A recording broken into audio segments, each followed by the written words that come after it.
The Material World. 24. I had a thought which I wanted to share. It is obvious that envy has affected many Muslims. In fact, the Holy Prophet Muhammad, peace and blessings be upon him, warned this would occur in a narration found in Jami'a number 2510. It leads to many other negative characteristics and problems. For example, it prevents Muslims from fulfilling the important duty of supporting good irrespective of who does it, as the jealous person does not desire to aid others, as they believe the other person's rank in society will increase beyond their own. A Muslim must take steps to remove jealousy from their character.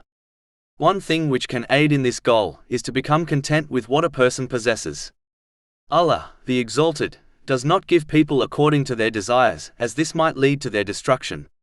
He instead gives what is best for each person's faith. Understanding this can eliminate jealousy over what others possess. How many Muslims obtained wealth which destroyed their faith? And how many Muslims will be forgiven on Judgment Day because of the tests they endured patiently? Chapter 2 Al-Baqarah, verse 216. But perhaps you hate a thing and it is good for you, and perhaps you love a thing and it is bad for you. And Allah knows while you know not. The other thing to understand is that as this material world is limited, it is easy to become jealous over the things within it.